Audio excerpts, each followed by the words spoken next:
For 10 years, my best friend talked me out of every relationship. Last night, I found out why. My best friend Carly and I met in middle school. She transferred in 7th grade and didn't know anyone, so I invited her to sit with me at lunch. From that day forward, we were inseparable.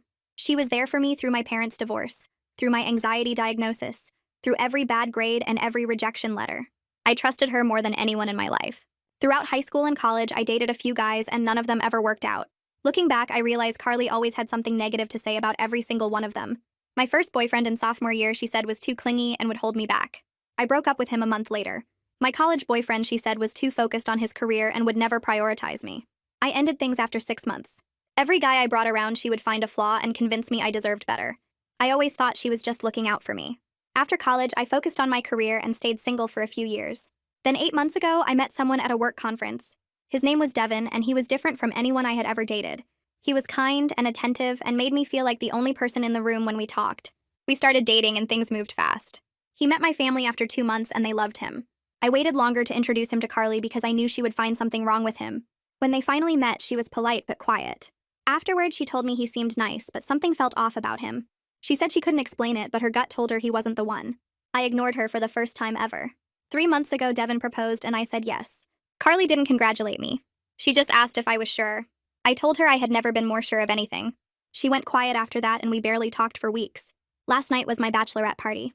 Carly organized the whole thing, which surprised me since she had been so distant. We went to dinner and then back to my apartment with a few other friends. Everyone was drinking and having fun. Around midnight, most of the girls left and it was just me and Carly on the couch. She was drunk and started crying.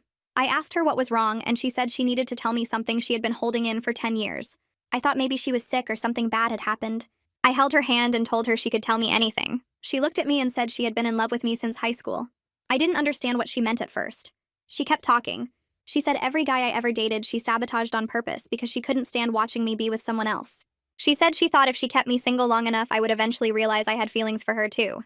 She said Devin was the first one she couldn't talk me out of and it was killing her. I sat there frozen. 10 years of failed relationships flashed through my mind.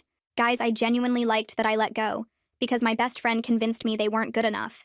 She asked me if I had ever thought about her that way. I told her no. I told her I loved her, but only as a friend. She started sobbing harder and said she knew that, but she couldn't watch me marry him. She said if I went through with the wedding, she couldn't be in my life anymore.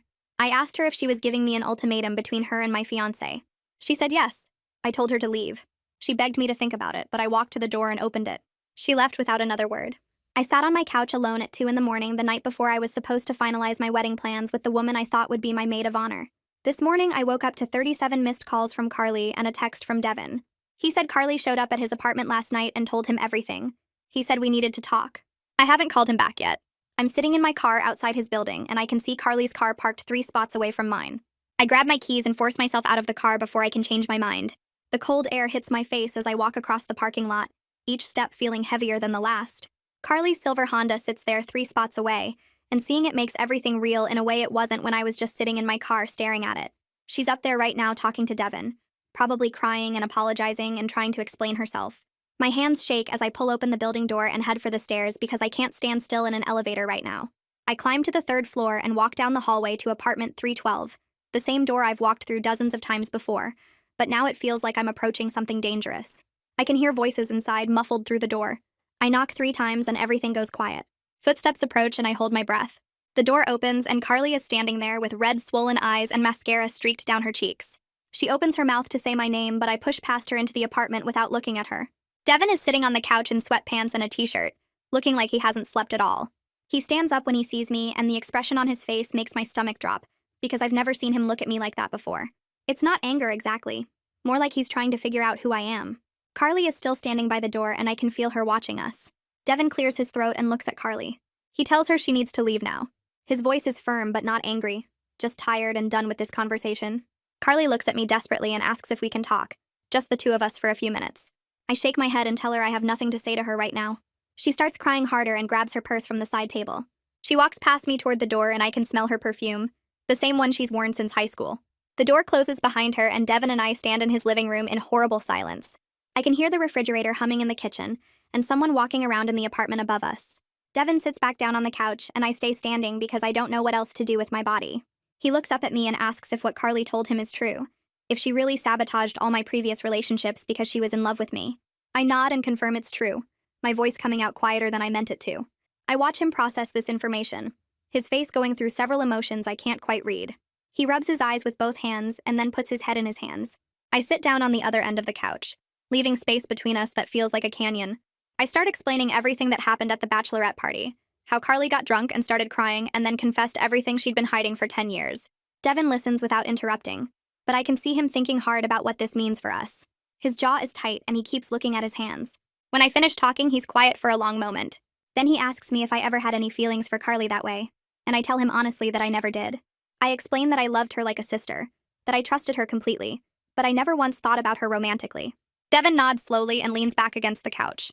He admits he always thought Carly seemed overly invested in our relationship, but assumed she was just being protective as my best friend. He says there were moments when Carly would make subtle comments about us moving too fast, or him not being right for me. I feel sick realizing he noticed things I was completely blind to. He tells me about a time 2 months ago when Carly texted him saying she was worried I was losing myself in our relationship. He thought it was sweet that she cared so much. Now he realizes she was trying to plant seeds of doubt. We sit there talking for what feels like hours, going through every interaction with Carly that suddenly makes sense in this horrible new context. Devin says he loves me and wants to marry me, but he needs time to process that our entire relationship happened because Carly finally couldn't manipulate me away from someone. I understand, but it hurts to hear him question if what we have is real. I tell him that what we have is real, that my feelings for him have nothing to do with Carly. But even as I say it, I'm wondering how much of my life has been shaped by her opinions. Devin suggests we postpone the wedding planning for a few weeks while we both process everything that's happened. I agree, even though part of me wants to prove that Carly didn't win by disrupting our plans. We decide I should stay at my sister Rowan's place for a few days to give us both space to think. Devin walks me to the door and hugs me, and I hold on to him tighter than I probably should. When I get back in my car, Carly's Honda is gone. I sit there for a minute looking at the empty parking spot before I start the engine and drive to Rowan's apartment across town. The whole drive, I keep replaying conversations with Carly in my mind, seeing them differently now. I park outside Rowan's building and text her that I'm coming up. She opens the door before I can knock, and I break down crying the moment I see her. She pulls me inside and sits me down on her couch, and I tell her everything about Carly's confession and the ultimatum and Devin needing space.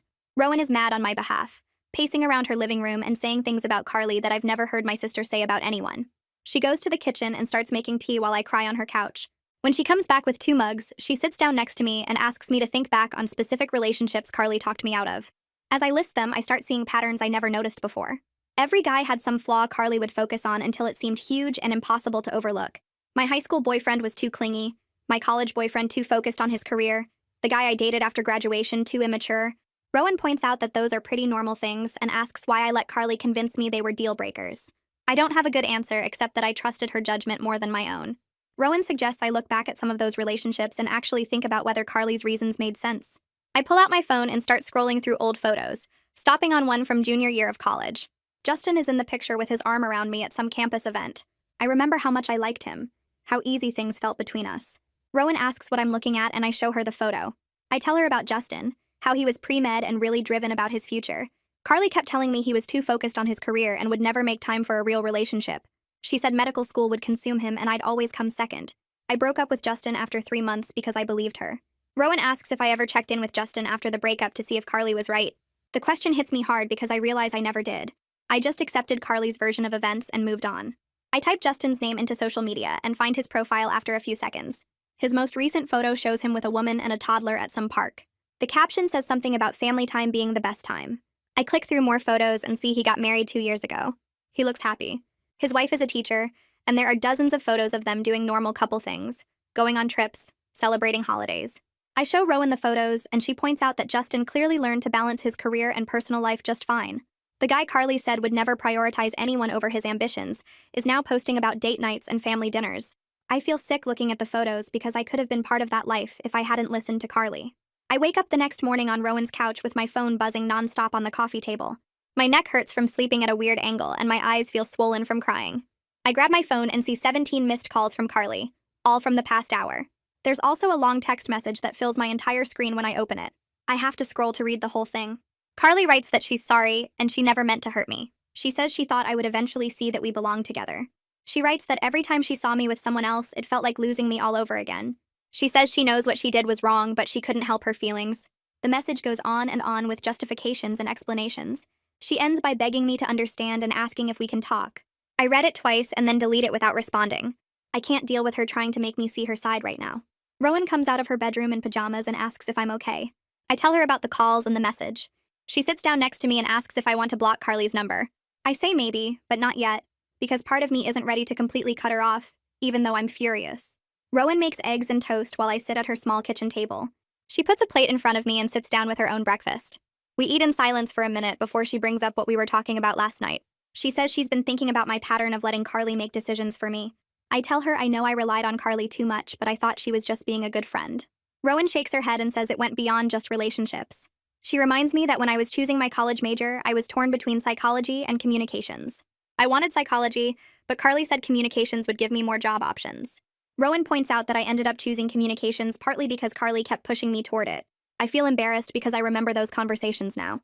Carly had strong opinions about everything from what classes I should take to what jobs I should apply for after graduation. I always thought she was helping me think things through, but now I see she was just steering me toward what she wanted. Rowan asks how many other decisions I made based on Carly's input instead of my own judgment. I don't have an answer because I'm starting to realize it was almost everything. My phone buzzes with a text from Devin asking if we can meet for coffee that afternoon.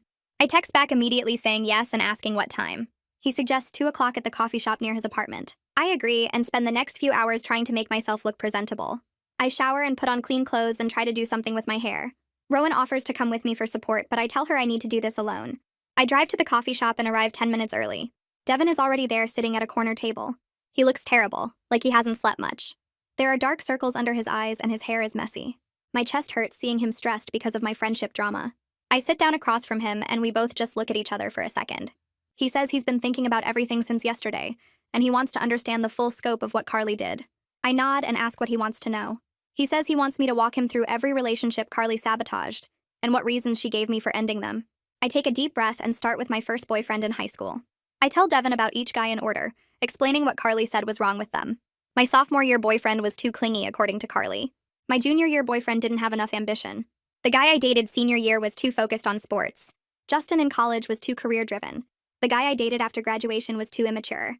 As I list them out loud, I hear how flimsy some of the arguments were. Devin listens carefully and then points out that the reasons Carly gave were often contradictory. Some guys were too attentive, others not attentive enough. Some were too ambitious, others not ambitious enough. He asks why I never noticed that Carly was basically finding fault with everyone regardless of their actual qualities. I tell him I don't know. I guess I just trusted her judgment more than my own. Devin leans back in his chair and rubs his face with both hands. He says it sounds like Carly wasn't evaluating these guys based on whether they were good for me. She was evaluating them based on whether they threatened her position in my life. I know he's right, but hearing it said out loud makes me feel stupid for not seeing it sooner. I tell Devin I'm questioning my own judgment now about everything. I say I don't know if I'm even capable of making good decisions about relationships if I let someone manipulate me for 10 years without noticing. Devin reaches across the table and takes my hand. He says Carly manipulated me for years, and I shouldn't blame myself for trusting someone I considered family. He says manipulation works because it comes from people we trust. I start crying right there in the coffee shop and a few people at nearby tables glance over. Devin hands me napkins and waits while I try to pull myself together. He says he's not questioning our relationship or my feelings for him.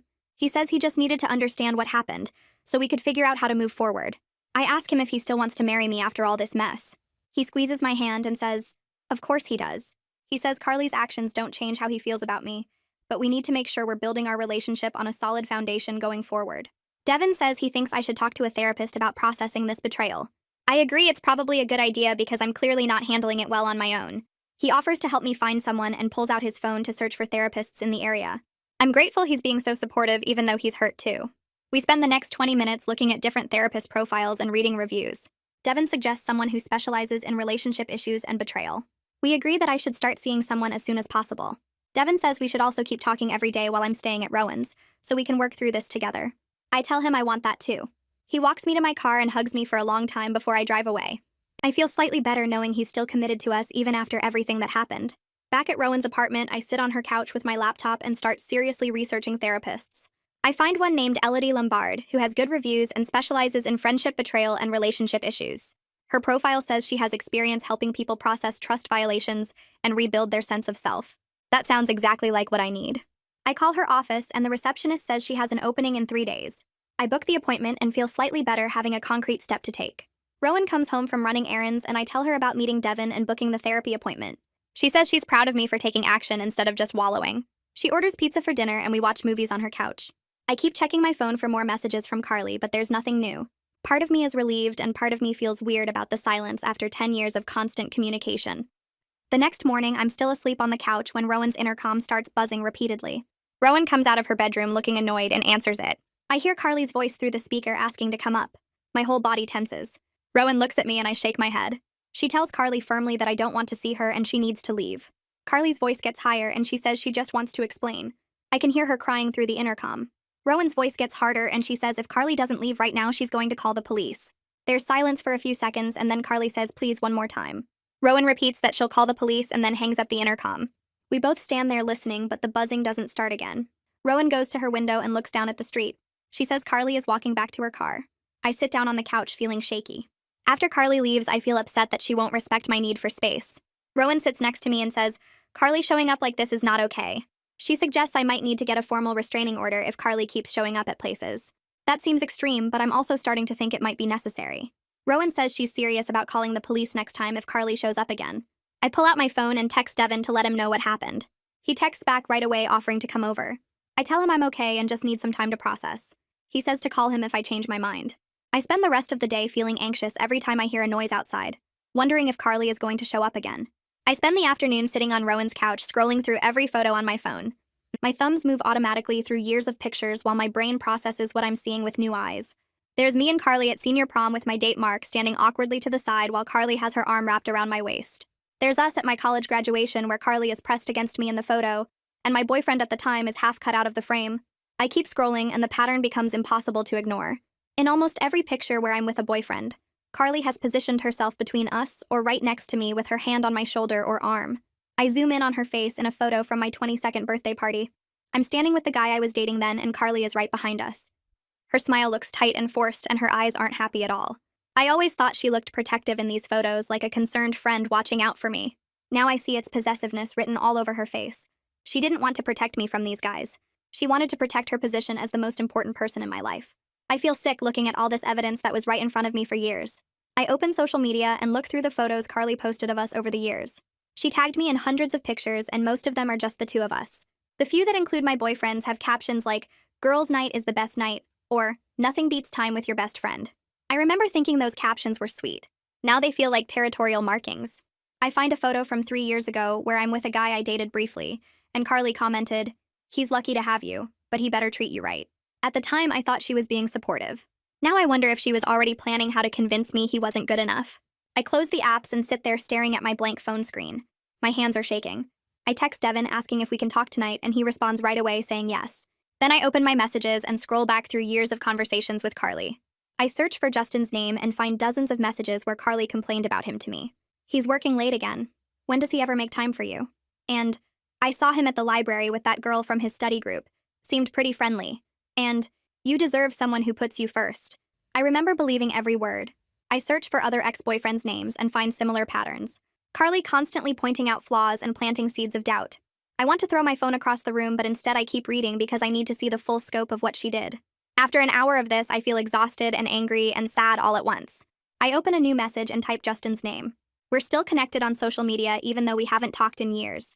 I write a short message apologizing for how I ended things and explaining that I'm realizing I didn't handle our breakup well. I tell him I'm sorry if I hurt him. I stare at the message for a full minute before hitting send. I don't expect him to respond, but I need to say it anyway. My phone buzzes less than an hour later. Justin wrote back saying he appreciated the message and he's glad I'm doing well. He says it's nice to hear from me and he's happy now, so I shouldn't worry about the past. I feel a wave of relief that he's not angry. I write back thanking him for being understanding. He responds asking what made me think about our relationship after all this time. I hesitate, but then decide to be honest. I tell him I recently found out my best friend was manipulating me during our relationship, and I'm trying to understand what really happened. He writes back immediately saying that's intense and asks if I want to talk about it. I wasn't expecting this conversation to go deeper, but I find myself saying yes. He sends his number and suggests we switch to a phone call if I'm comfortable. I call him and he answers on the second ring. We talk for almost an hour. Justin tells me he was really confused when I broke up with him because from his perspective, things were going great.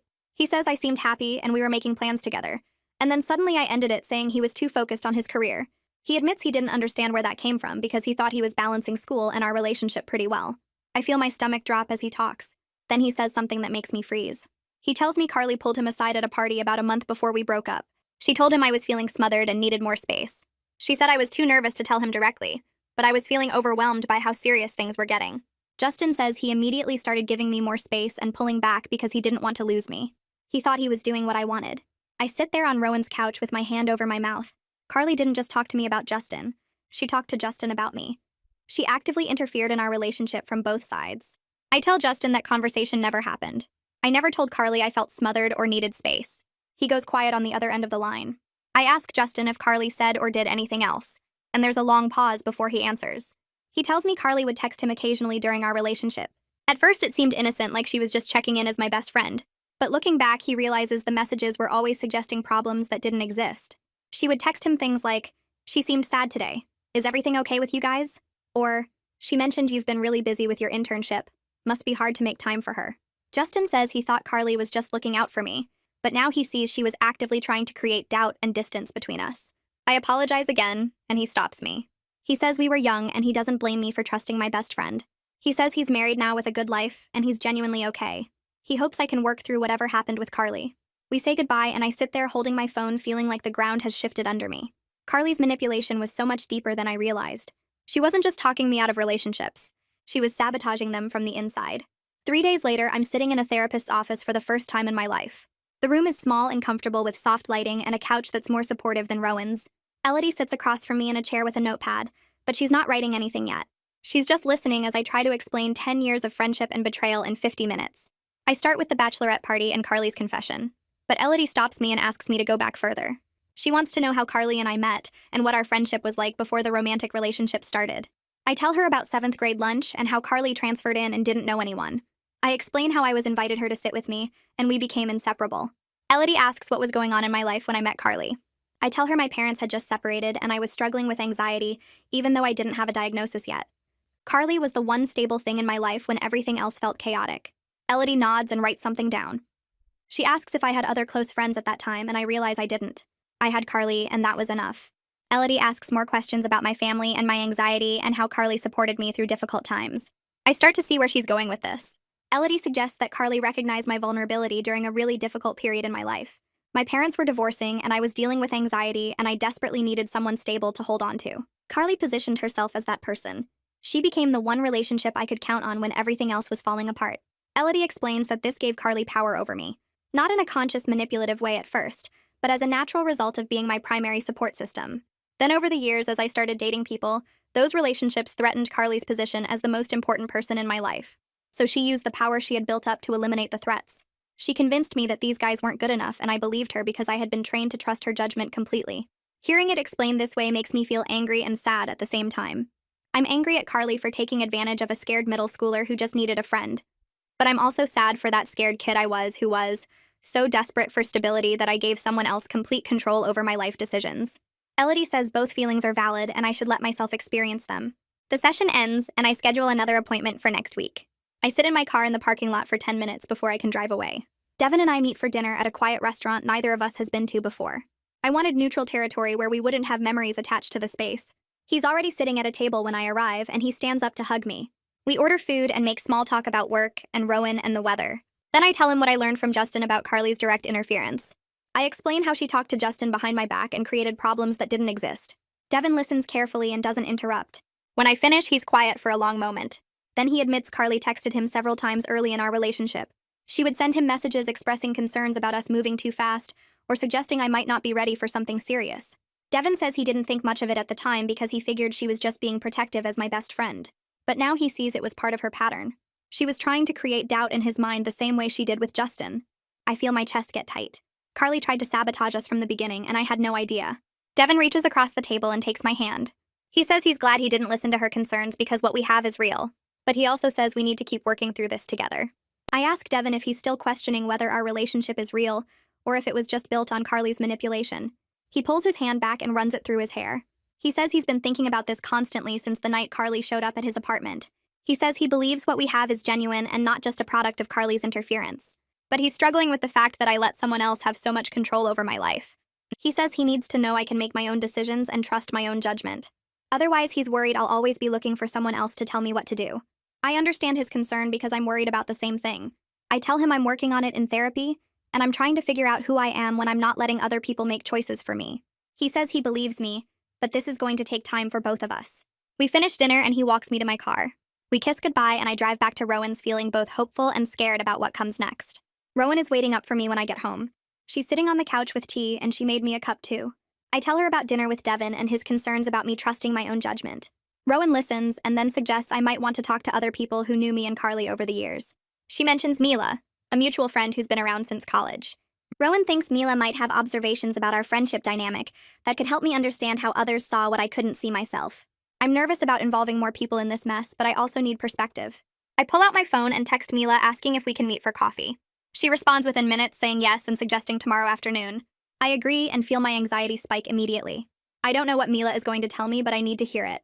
The next day, I arrive at the coffee shop early and order a drink I don't really want. Mila walks in right on time and her face is full of concern before she even sits down. She hugs me tight and asks how I'm doing. I give her a brief overview of what happened at the bachelorette party and Carly's confession.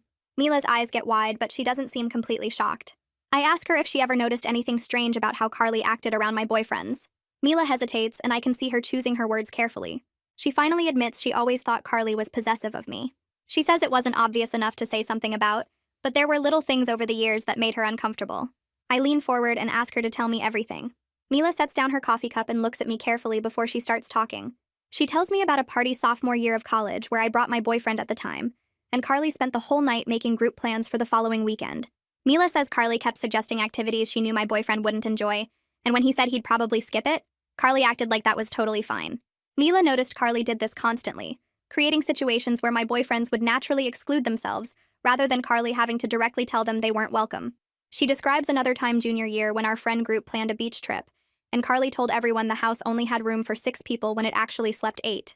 My boyfriend at the time didn't get invited, and I just accepted Carly's explanation that we'd run out of space.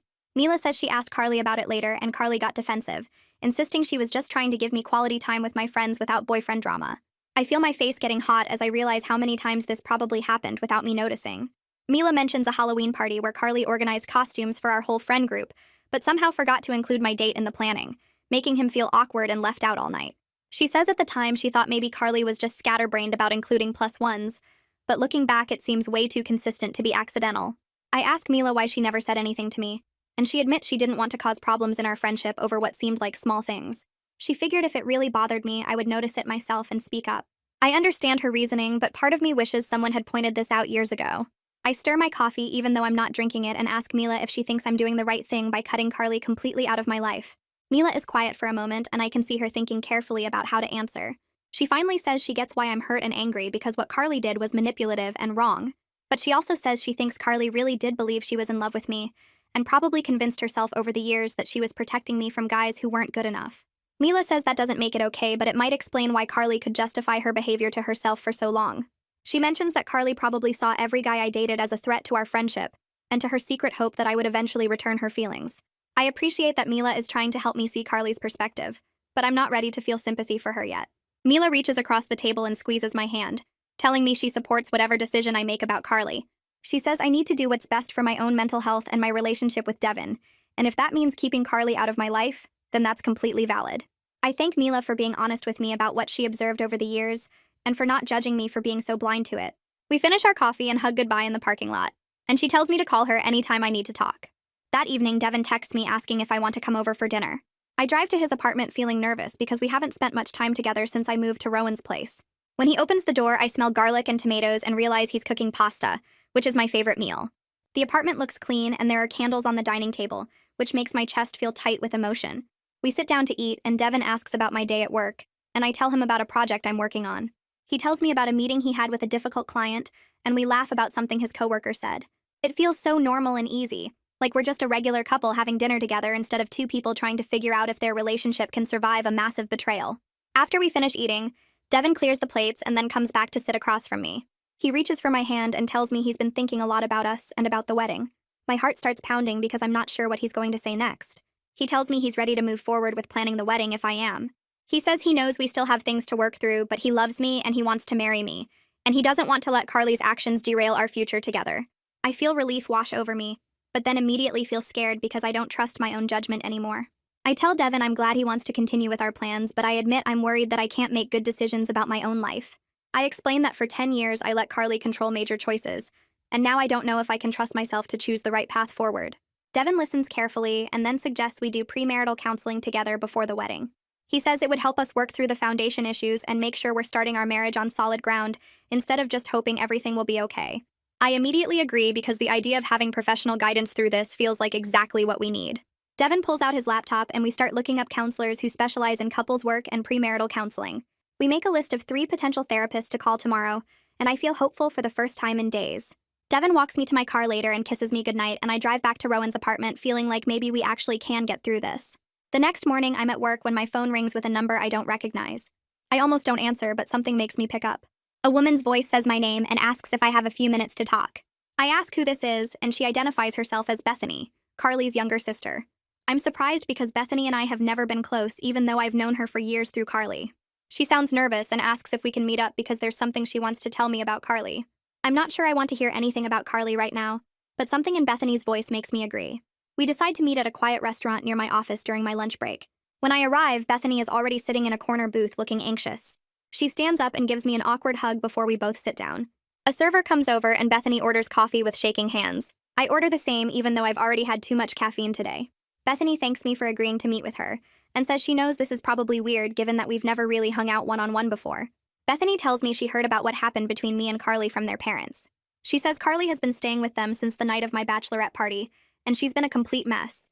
I don't know what to say to that, so I just wait for Bethany to continue.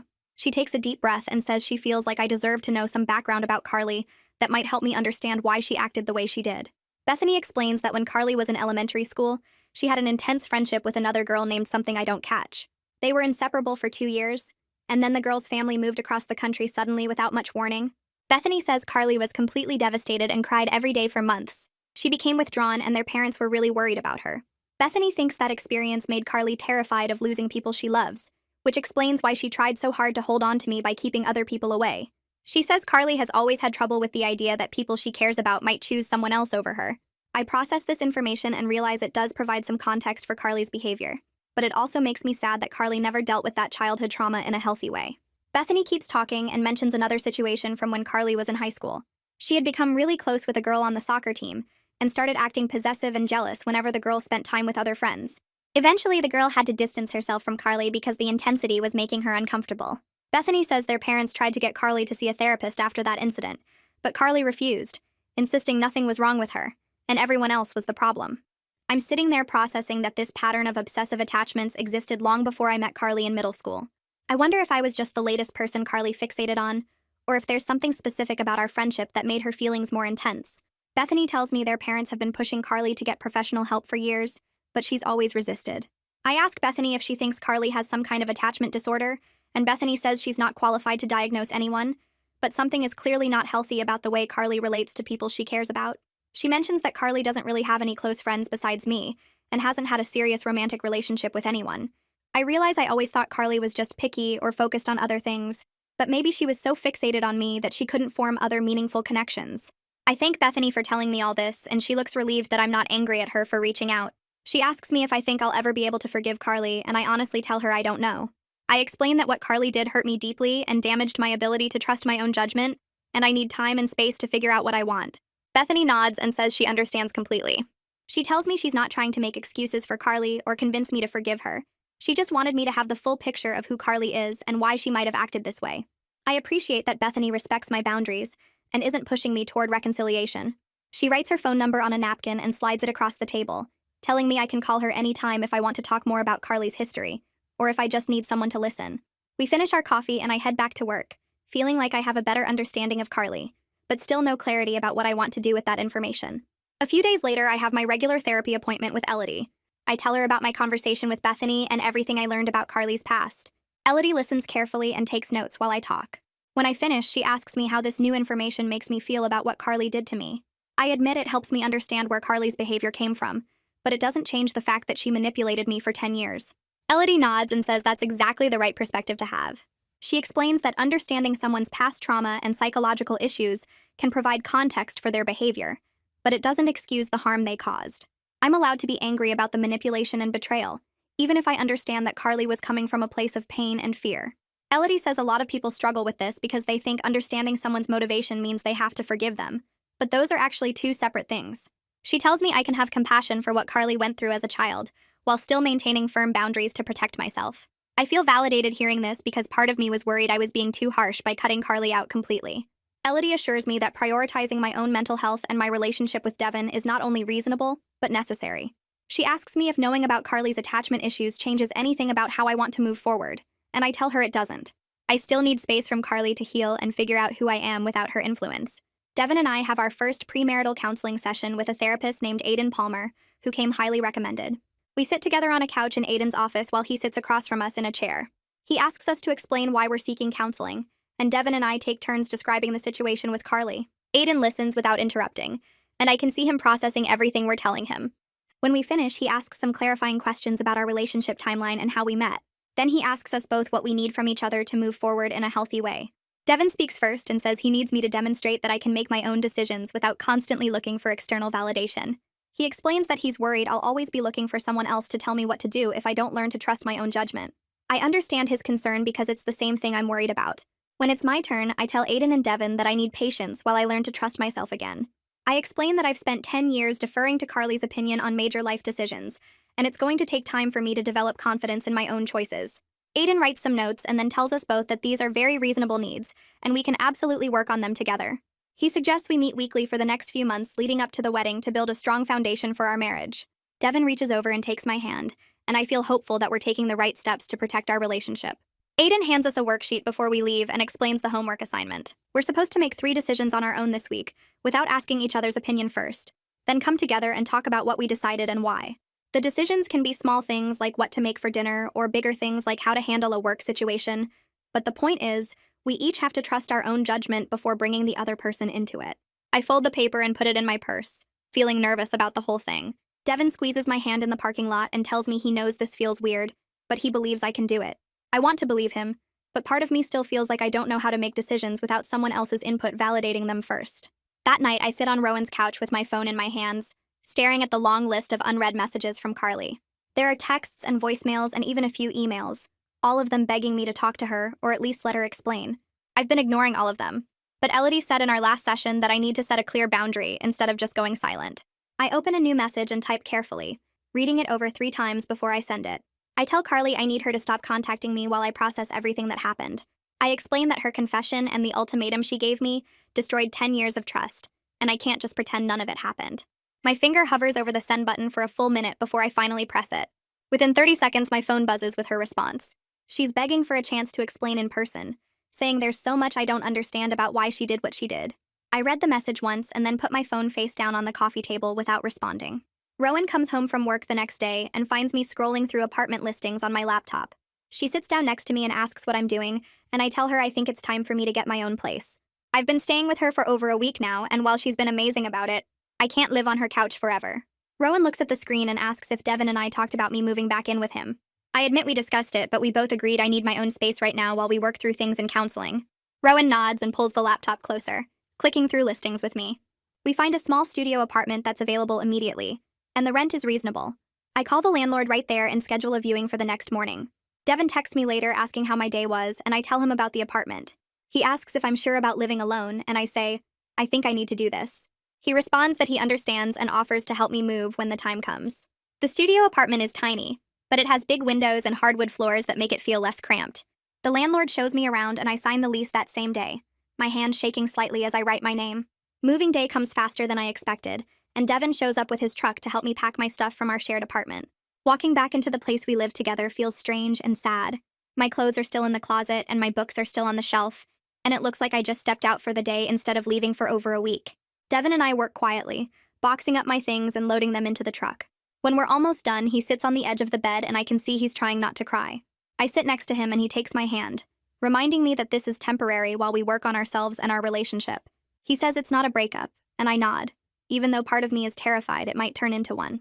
My first night alone in the studio apartment, I can't sleep. Every sound seems too loud and the space feels empty in a way that makes my chest tight. I've never lived completely alone before. In college, I had roommates. Then I moved in with Devin, and before that, I lived at home with my parents. Even during my parents' divorce, I had my mom or my dad around, depending on which house I was staying at. Now it's just me in this small room with my boxes still unpacked against the walls. I get up and make tea at 2 in the morning, sitting on the floor because I haven't bought any furniture yet besides a bed. The quiet is overwhelming, but also kind of peaceful in a way I didn't expect.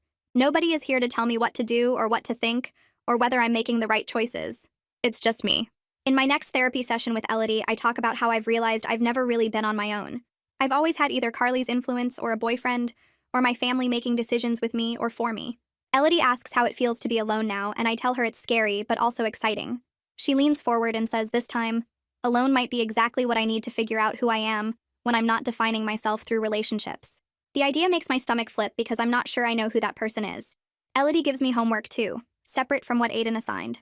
She wants me to spend time each day doing something just for myself without thinking about what anyone else would want me to do. I agree to try even though I have no idea where to start.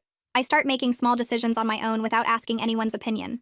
Tuesday night, I stand in front of my open fridge trying to decide what to make for dinner, and I realize my first instinct is to text Devin or call Rowan to ask what they think I should eat. Instead, I close my eyes and think about what I actually want. I end up making pasta with butter and garlic because it sounds good to me, not because anyone else suggested it. Wednesday, I pick a movie to watch without scrolling through options for 30 minutes waiting for someone to tell me what's good. Thursday, I buy a small plant for my apartment and choose the one I like instead of worrying if it's the right choice. These tiny decisions feel significant because I'm not second-guessing myself or reaching for my phone to ask Carly what she thinks. When Devin and I talk on Friday, he tells me I seem different, more sure of myself. I ask him what he means, and he says I'm not asking for his validation on every little thing anymore.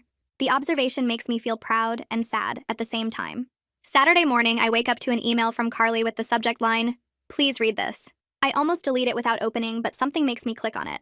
The email is long, probably 2,000 words, detailing everything she claims she did to protect me over the years. She writes about how she saw me getting hurt by guys who didn't deserve me, and she couldn't stand by and watch it happen. She lists specific examples of times she talked me out of relationships and explains her reasoning for each one. She says she knows I'm angry, but she needs me to see her perspective and understand she was trying to keep me safe. I read the whole thing once and then delete it from my inbox. Her justifications don't change what she did. She still manipulated me for 10 years and sabotaged relationships because she wanted me for herself, not because she was actually protecting me. In my next session, Elodie asks if I responded to the email, and I say no. She tells me Carly may never fully accept responsibility for the manipulation, and I need to make peace with that fact. Some people can't admit when they've hurt others because it would mean facing something too painful about themselves. My phone buzzes with a text from Bethany while I'm grocery shopping.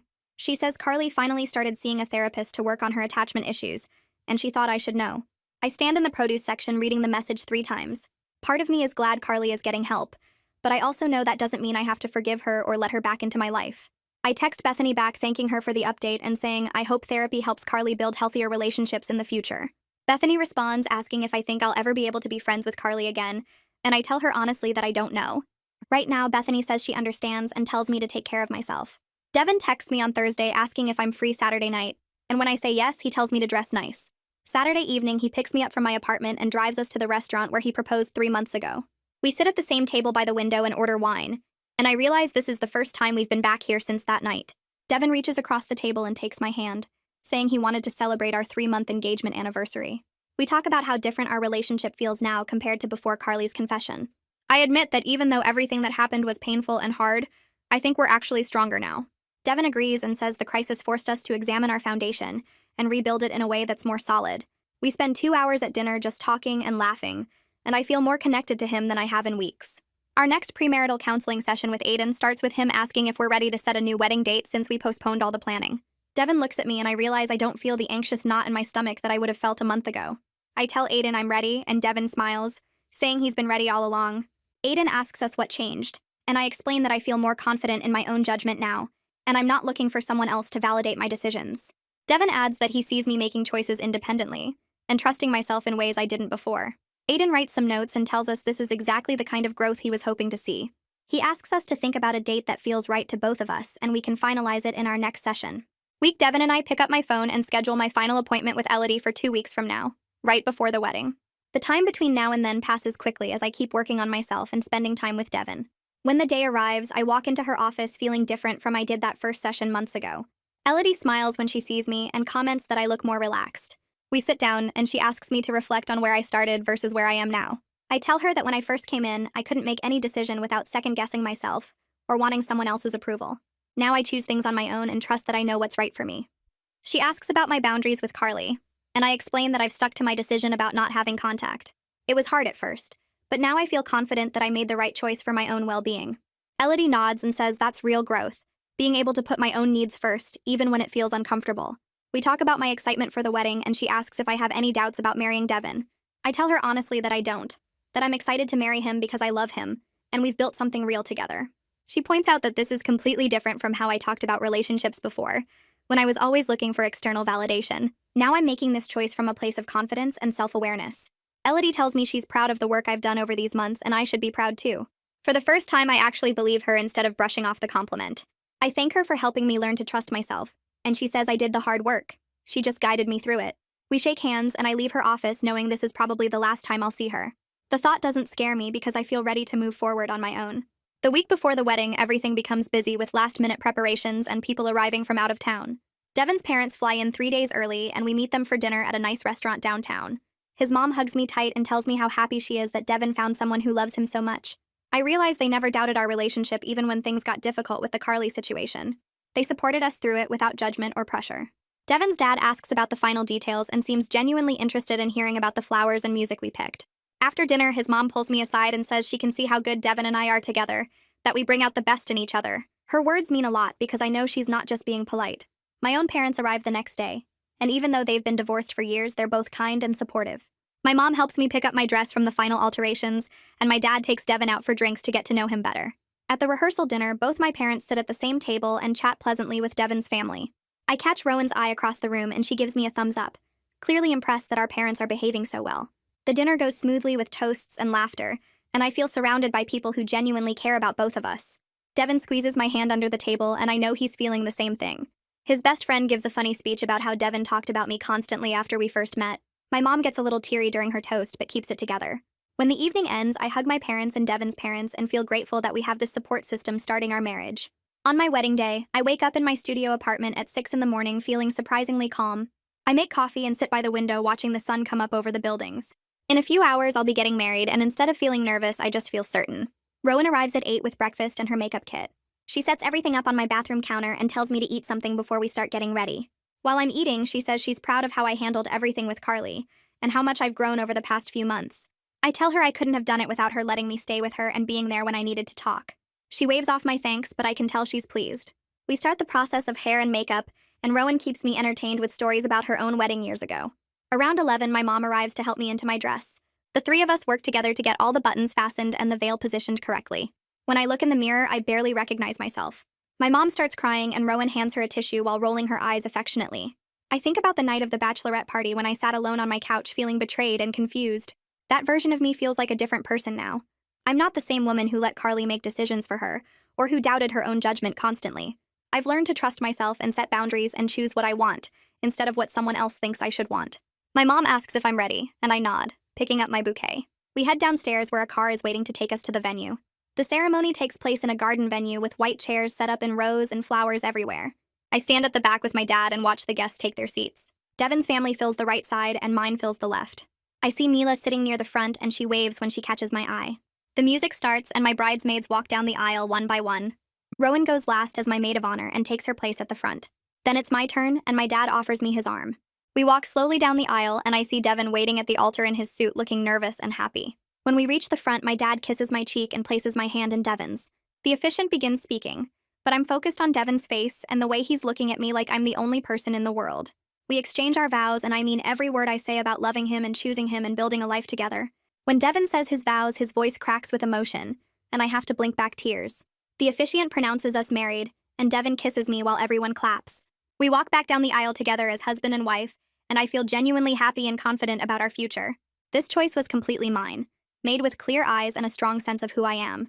Our relationship survived a major crisis, and came out stronger because we were honest with each other and willing to do the work. As we step outside into the sunlight, Devin spins me around and laughs, and I know that whatever comes next, we'll face it together as partners who respect and trust each other completely.